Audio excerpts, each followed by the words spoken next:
April 17th, 2013. To most, it was just another spring day. To the city of West, it would change the town forever.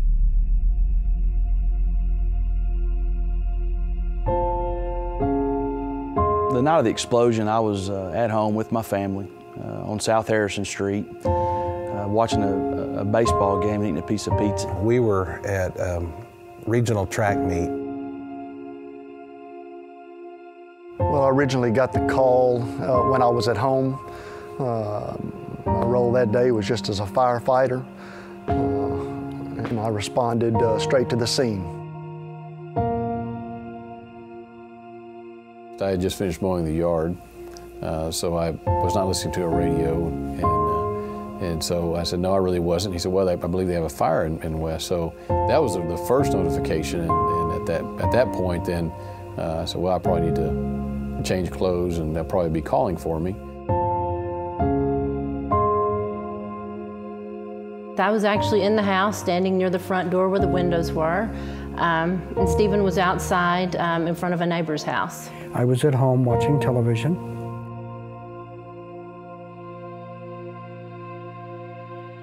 I was in my office, and matter of fact, I was just ending the day, and I heard the fire whistles go off. A place you've known your entire life was no longer recognizable.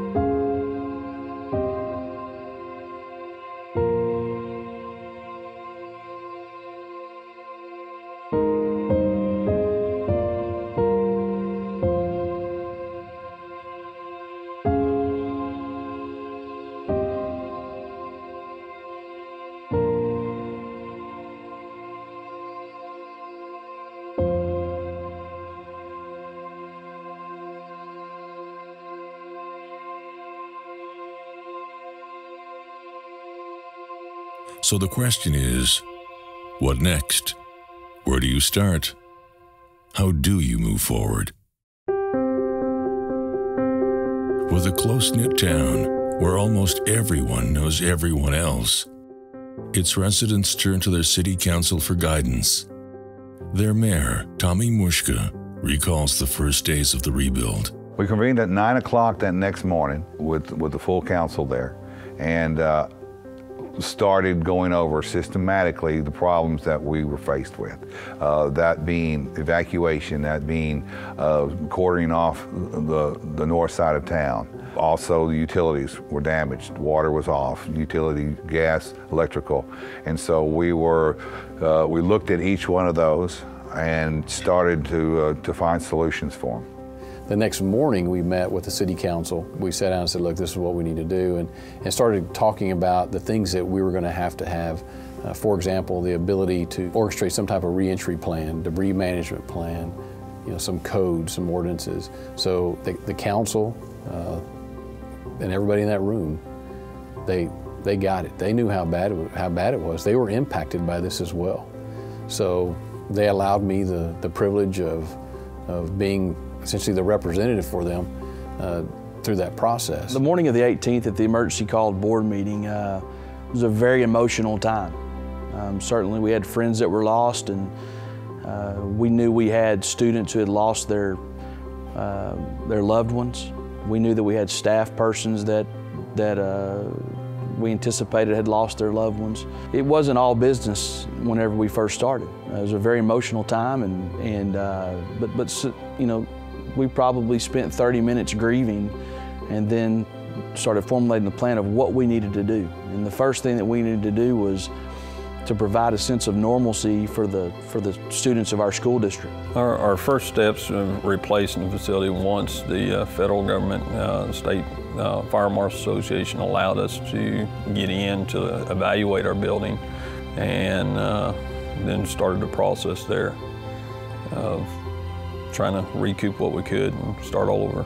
The challenge that we faced was that first Sunday we're too far north, and so the boundary, I think at that time, was Virginia Street, where my church sits, and so we weren't allowed to get here that first Sunday, and so that's why we went to the field on the south part of town there, where Westfest allowed us to use their property have church out there. After the explosion, immediately when we evacuated, we drove out to the country and met at Steve Harrelson's house. And then after that, we regrouped and we decided that we were going to stay with Stephanie's parents. So we stayed there for a total, I believe, of 4 nights. And then we were in town taking the boys, I think, to their pickup at the baseball field. There was some activity going on. And the Reeses offered us a garage apartment out in Leroy. That's where we lived until this home was complete. In the blink of an eye, I lost everything. I lost my house. I lost my clinic. I lost the assisted living that I'm president of the hospital authority that runs it. Lost the ambulance station, lost the nursing home, lost the helicopter station, lost houses of many, many friends, and more importantly, lost many good friends that I knew, that I had worked with, some of which I helped train. Buildings can be replaced. People cannot.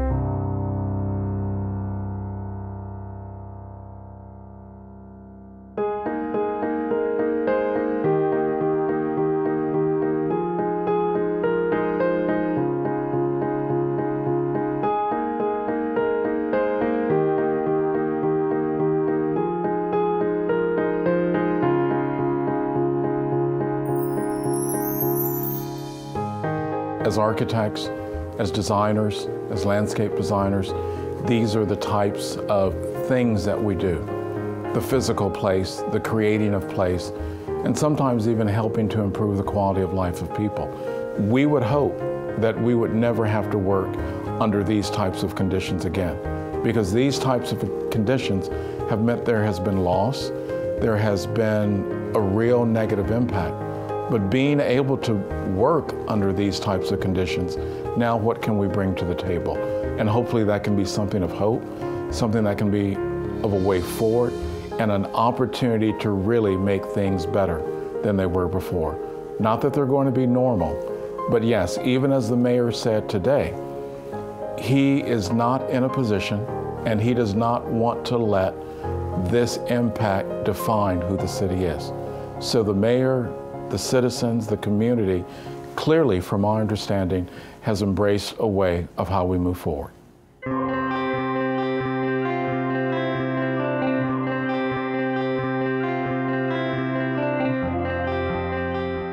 We're within just a few days of being complete. Contractors are finishing up the final steps, and hopefully within the next week or so we can start moving all our stuff back in the facility. We've replaced all of our equipment with new equipment, updated everything to meet the state guidelines and to fulfill our needs in the future. Things are in a very good position right now, but we need to continue to work and to strive to get better, be better firemen, be better community leaders, and continue the legacy that those gentlemen left for us. You know, we're very solid as far as being able to say that we have a positive relationship with the state and the federal government in the terms of rebuilding our schools. And we've been able to design a new facility, which actually we break ground here probably in July, that's going to prepare our students well into the 21st and 22nd centuries. You know, West doesn't build school buildings very often. And certainly we're extremely proud of the school building that we're going to be able to present to the community here in Christmas of 2015 or the spring of 2016. It's going to be 21st and 22nd century ready for learners. Physically, when you drive up and down the streets and you see all the repairs that have been done, all the houses that have been built, we know the nursing home is getting close with their plans. The school district has a fantastic plan in place. I think we've made very good progress in a year. Spiritually and emotionally, I think people are making great progress as well. You know, our town has done a good job of providing a number of different opportunities for folks to be together and to encourage one another and strengthen each other. And I think that's been a huge help spiritually and emotionally. Our town has done a good job in taking care of one another.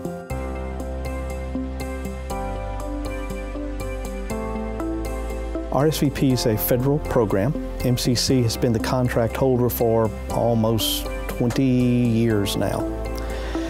We've been involved in all the communities in the greater Central Texas area, 6 counties. We've been involved in West 4 years, mostly in more community-based kinds of services. The Meals on Wheels program, work at the West Rest Haven nursing homes are 2 of the biggest in that area. West has an identity, a very strong sense of identity. There's a sense of pride. There's a sense of autonomy that serves them well, especially in these kind of times. We're as connected to West as any other entity around. McLennan Community College is community in its middle name. West is part of the community. It's not just the urban area of Waco, it's this Central Texas area. West is part of us. It should be that we are part of West. I love waking up in the morning and hearing cement trucks and saws and nail guns. To me, that's beautiful music. It's a sign of progress for our community. And I want to echo that thought. I was sitting in the garage the other day and I was just, I mowed the grass for the first time since we moved back, and I didn't have much to mow, but I knocked some of the weeds down.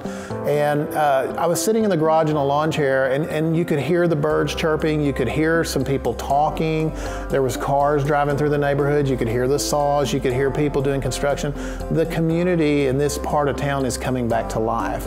And I know after the explosion, especially when we walked through the house for the first time, it was just so dead, eerie, quiet, and the neighborhood was dead. And so as people started coming back, it's now coming back to life. So when we fill up Reagan Street, we fill up Davis Street, and we have full streets again, and people and kids playing and people walking, that's what I look forward to, because that's West.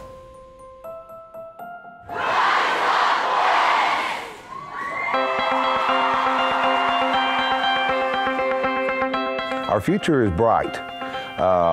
We always have to remember the huge debt that the explosion gave us. The loss of life will never and should never be forgotten. But with that, we also must look forward.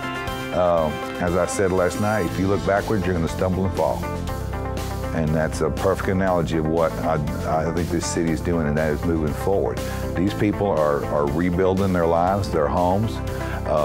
It's a marathon, not a sprint. I told you that from the very beginning, and we're moving through that. It's going to take a number of years to get back, and we're ready for that challenge, but the future of West is very bright, and I look forward to it. The city took this opportunity not to just rebuild, but make themselves better, which is key. And you know, there were some things that we had to do early on that we had to put in place, some ordinances and some standards and building construction and building codes and all those kind of things. And the city of West already had some of them, but we had to shore them up. But the city is definitely taking this opportunity to make itself better. It's going to come back stronger. It's coming back in a well-planned, thought-out process. And when you have people that are engaged in their own recovery, there's no way that they will fail. I think West is the best community that anybody could live in. We support each other. Everybody knows everybody else. We've come to each other's aid. We work together. We're going to move forward. I think we need to do what we're doing, that's continuing to support each other and move forward and get back to as normal as we can be. Like everyone else in town, my life has changed dramatically. This is not the same life I had. And so I never know what each day holds. There's always new challenges and new opportunities that I never had before. And so I think kind of what is exciting about life now is looking forward to and anticipating what new is going to happen today, because it's all new every day. The rut is gone. West is my home, and it will always, always, always be my home, no matter what. A lot of our children who've moved away and they've gone to college to get their degrees. They say, well, we're never coming back to West. We're here in the big business world. We're in the large city. We like it here. But they always come back because it's just a feeling that is instilled in you from our families. Nothing like it. Nowhere else but West.